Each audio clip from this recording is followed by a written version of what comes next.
Jiangsu Junma Road Roller Company, Limited has grandly postponed the JM812H full hydraulic double-drum vibratory roller.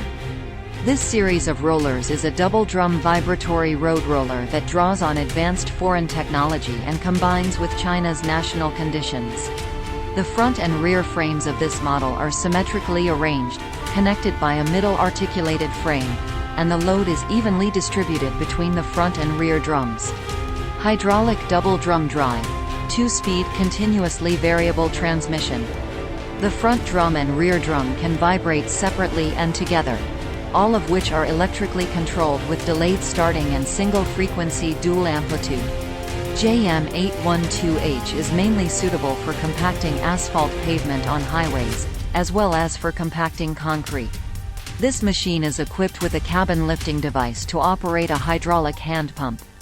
The cabin can be slowly tilted forward and opened at a large angle, making maintenance and repair of the diesel engine extremely convenient. At the same time, the machine is also equipped with a hydraulic brake release device to prevent the machine from being unable to escape close range in case of sudden accidents.